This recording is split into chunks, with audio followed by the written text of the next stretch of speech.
Salam sejahtera, selamat beraktivitas.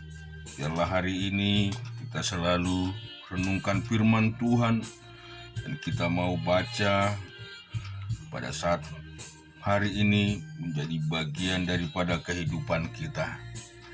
Pengkhotbah yang ke-10, lalat yang mati menyebabkan urapan dari pembuat urapan.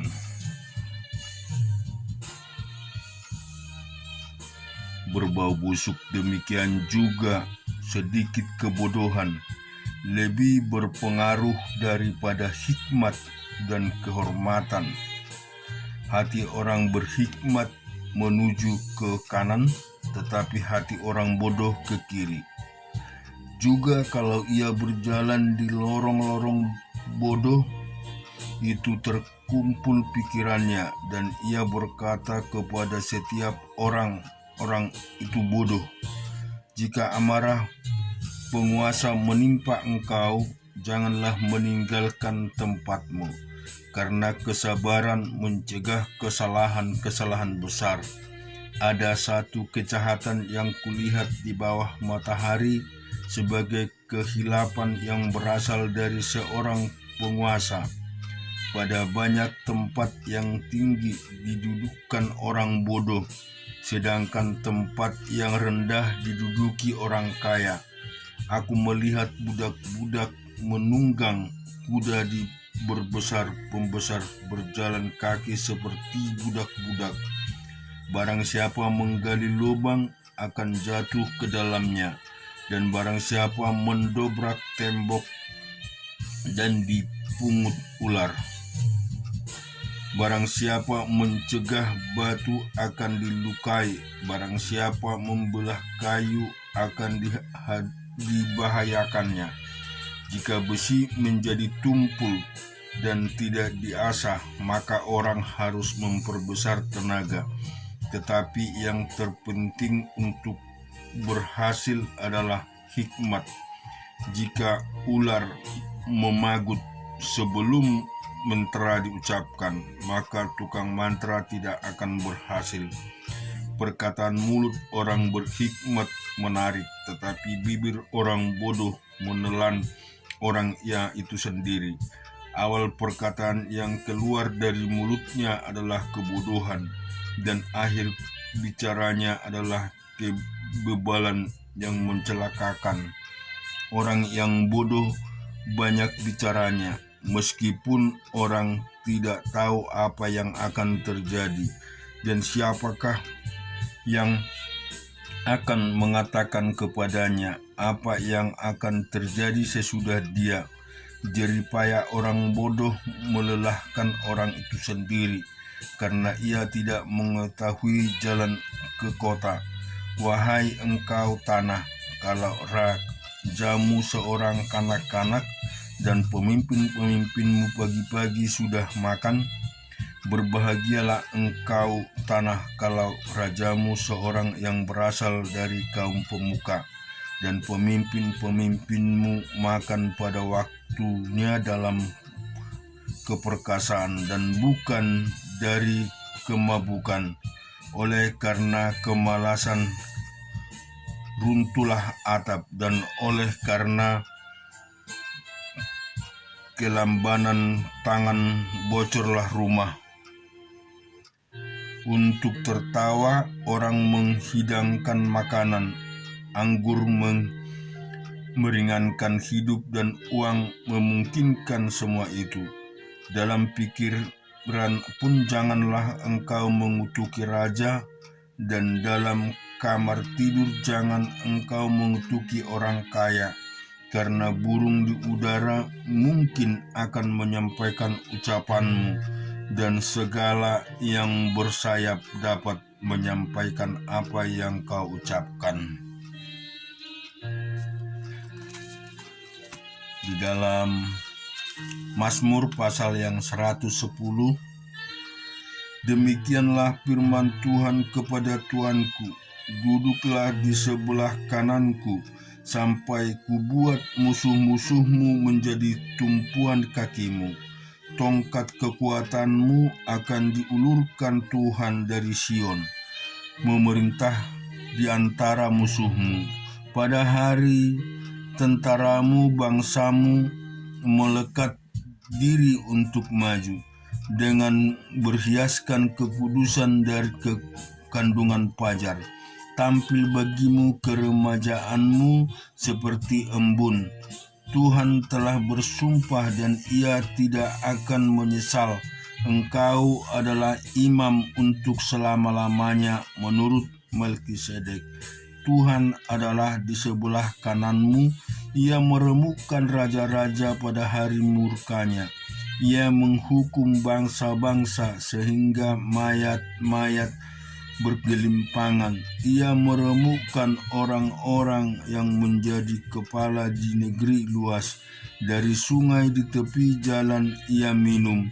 Oleh sebab itu ia mengangkat kepala. Yang di dalam Yohanes pasal yang ke-11. Ada seorang yang sedang sakit namanya Lazarus. Ia tinggal di Betania, kampung Maria dan adiknya Marta.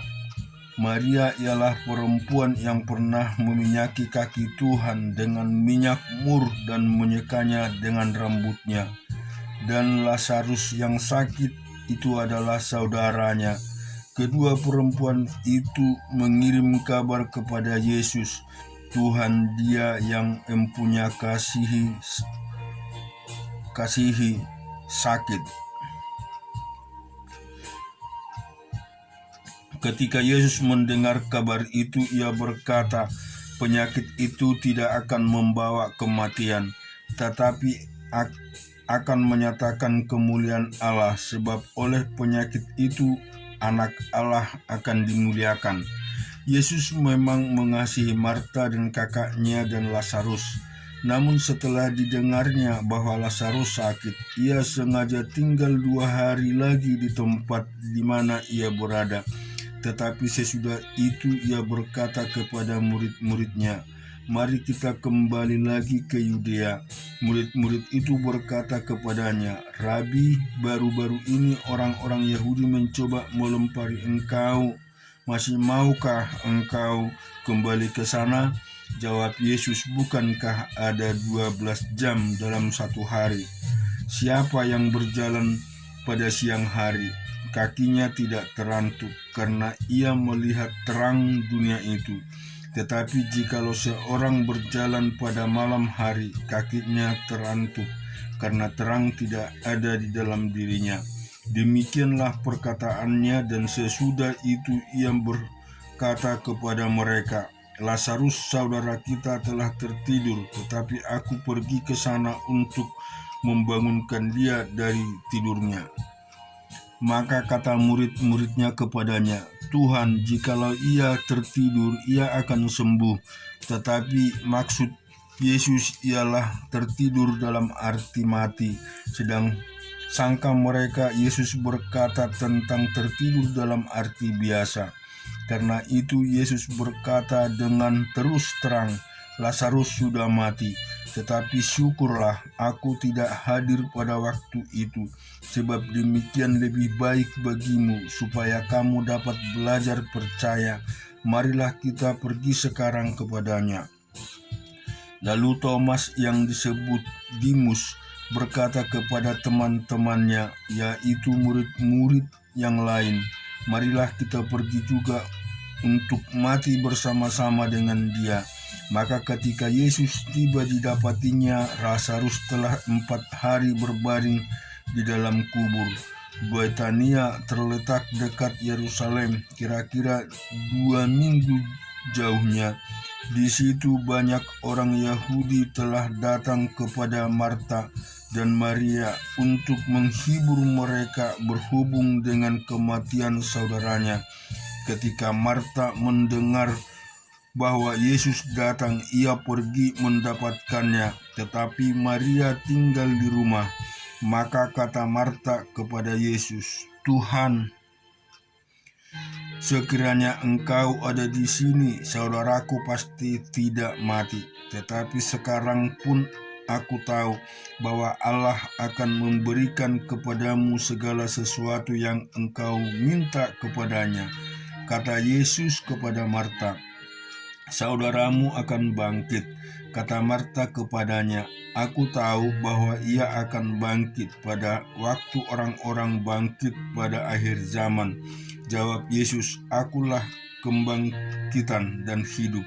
Barang siapa percaya kepadaku, ia akan hidup walaupun ia sudah mati. Dan setiap orang yang hidup dan yang percaya kepadaku tidak akan mati selama-lamanya. Percayalah engkau akan hal ini? Jawab Maria, ya Tuhan, aku percaya bahwa engkaulah Mesias, anak Allah, dia yang akan datang ke dalam dunia. Dan sesudah berkata demikian, ia pergi memanggil saudaranya Maria dan berbisik kepadanya, Guru ada di sana dan ia memanggil engkau. Mendengar itu Maria segera bangkit lalu pergi mendapatkan Yesus. Tetapi waktu itu Yesus belum sampai ke dalam kampung itu. Ia masih berada di tempat Marta menjumpai dia. Ketika orang-orang Yahudi yang bersama-sama dengan Maria di rumah itu untuk menghiburnya melihat bahwa Maria segera bangkit dan pergi keluar, mereka mengikutinya karena mereka menyangka bahwa ia pergi ke kubur untuk meratap di situ. Setibanya Maria di tempat Yesus berada dia dan melihat dia, tersungkurlah ia di depan kakinya dan berkata kepadanya, Tuhan, sekiranya engkau ada di sini, saudaraku pasti tidak mati. Ketika Yesus melihat Maria menangis dan juga orang-orang Yahudi yang datang bersama-sama dia, maka masgullah hatinya. Ia sangat terharu dan berkata, di manakah dia kamu baringkan? Jawab mereka, Tuhan, marilah dan lihatlah. Maka menangislah Yesus. Kata orang-orang Yahudi, lihatlah betapa kasihnya kepadanya. Tetapi beberapa orang di antara perkataannya berkata, ia yang memelekkan mata orang buta, tidak sanggupkah ia bertindak sehingga orang ini tidak mati? Maka masgullah pula hati Yesus. Lalu ia pergi ke kubur itu. Kubur itu adalah sebuah gua yang ditutup dengan batu. Kata Yesus, angkatlah batu itu.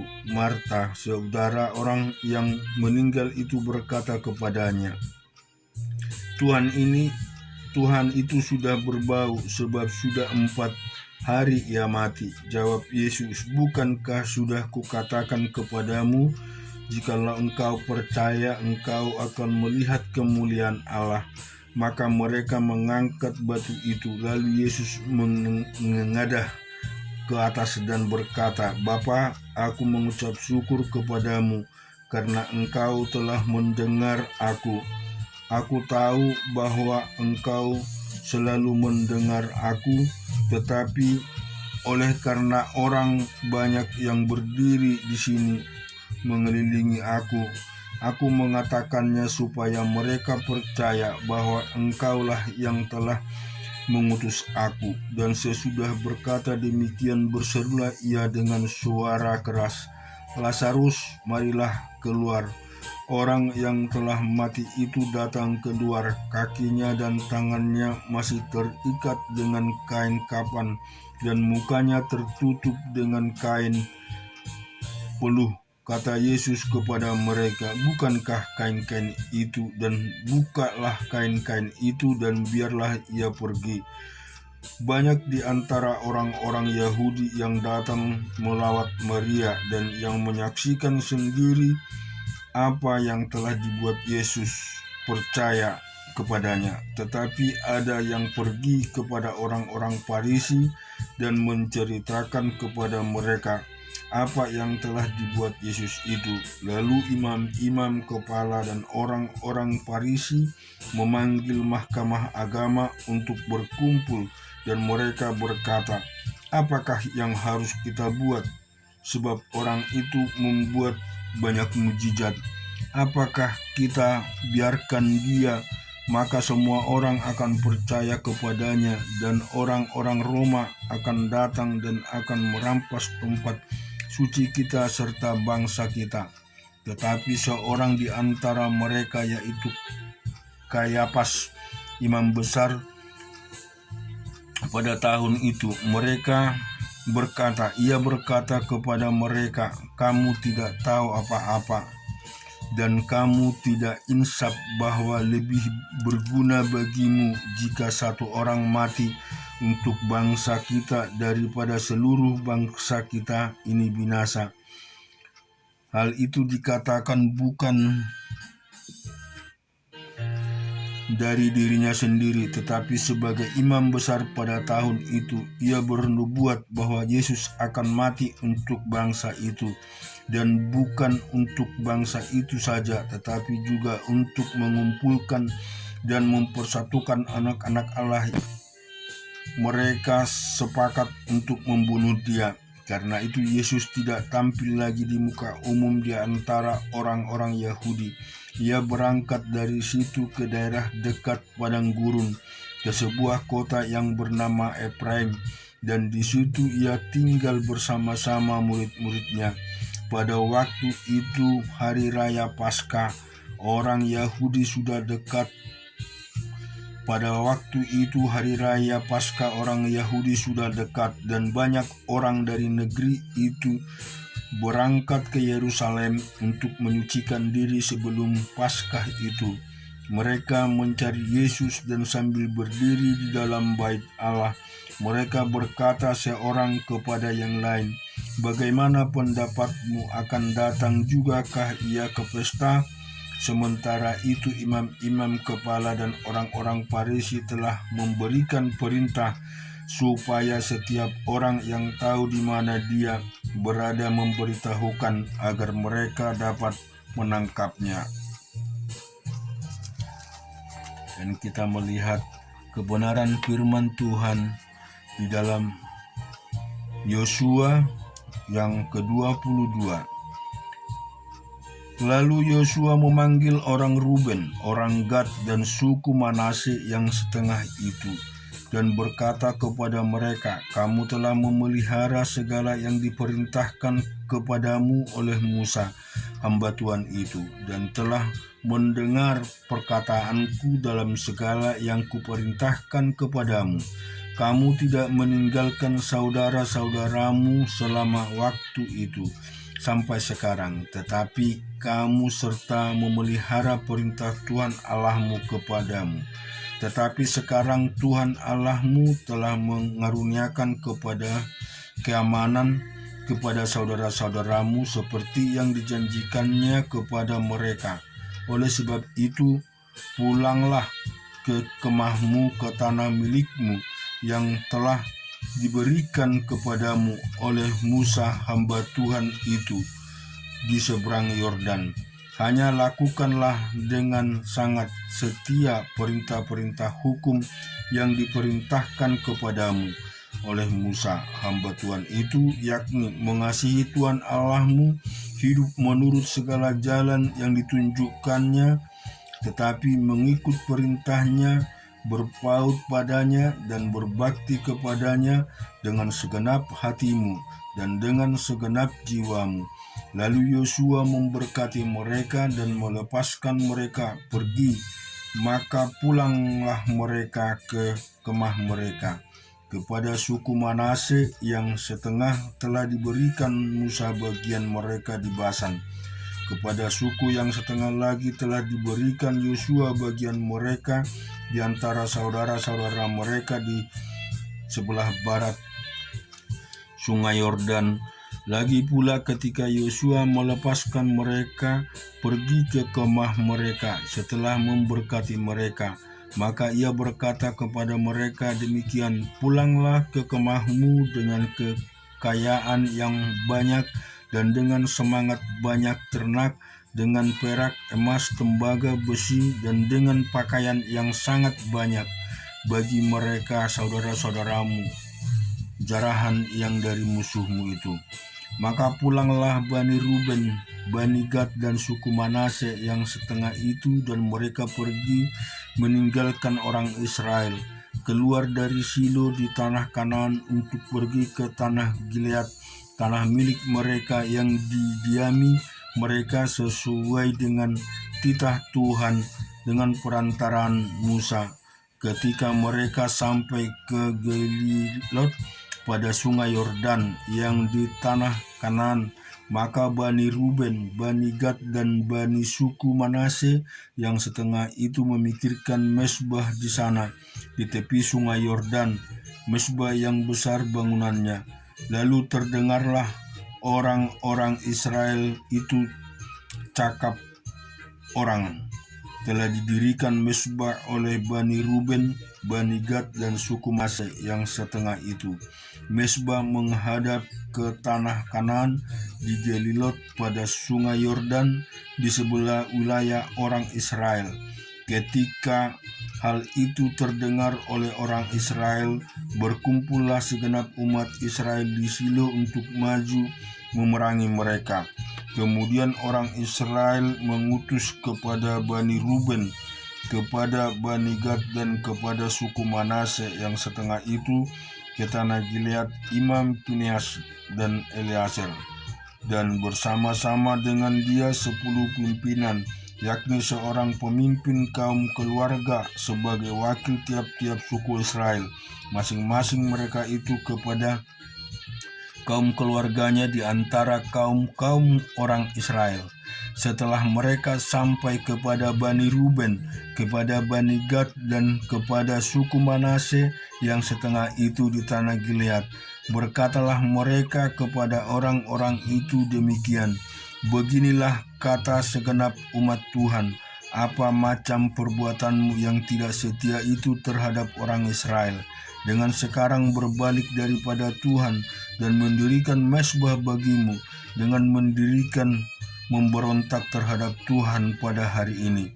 Belum cukupkah bagi kita noda yang di Peor itu, yang daripadanya kita belum mentahirkan diri sampai hari ini, dan yang menyebabkan umat Tuhan kena tulah, sehingga kamu berbalik pula sekarang ini membelakangi Tuhan? Jika kamu hari ini memberontak terhadap Tuhan, maka besok ia akan murka kepada segenap umat Israel. Akan tetapi jika sekiranya tanah milikmu itu najis, marilah menyeberang ke tanah milik Tuhan, tempat kedudukan kemah suci Tuhan, dan menetaplah di tengah-tengah kami. Tetapi janganlah memberontak terhadap Tuhan, dan janganlah memberontak terhadap kami dengan mendirikan mesbah bagimu sendiri selain dari mesbah Tuhan Allah kita. Ketika Akan bin Zerah berubah setia dengan mengambil barang-barang yang dikhususkan, bukankah segenap umat Israel kena murka? Bukankah orang itu saja yang mati karena dosa?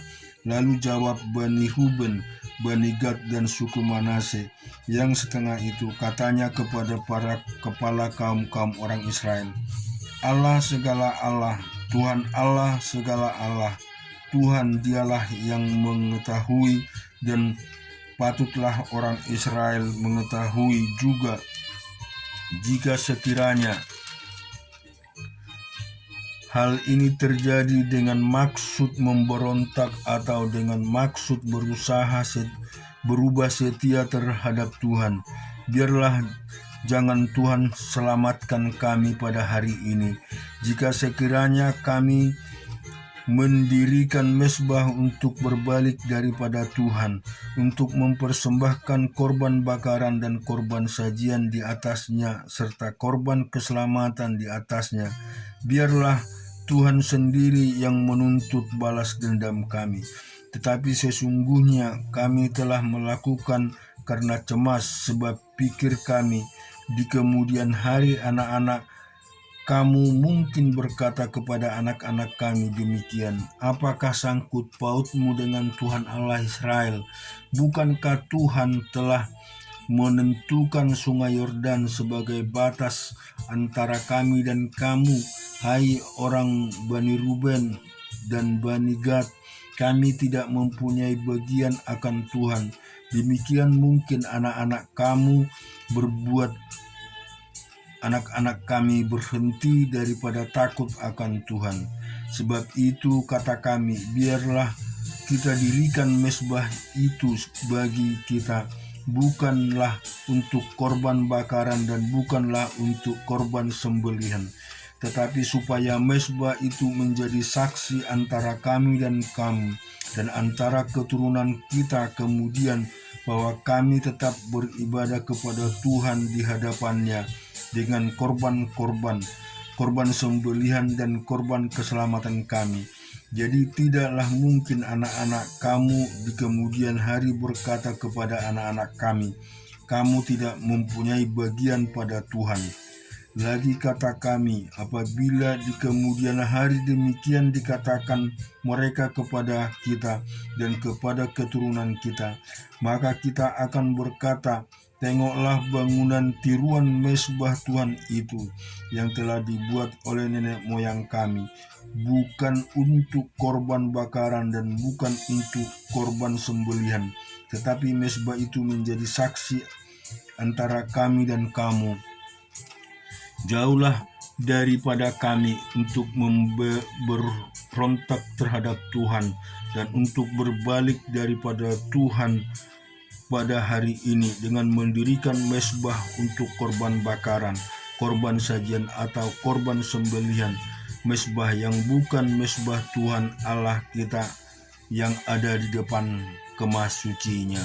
Setelah Imam Fineas dan para pemimpin umat serta para kepala kaum-kaum orang Israel yang telah bersama-sama dengan dia mendengar perkataannya, dikatakan Bani Ruben, Gad, dan Bani Manase, maka mereka menganggap hal itu baik.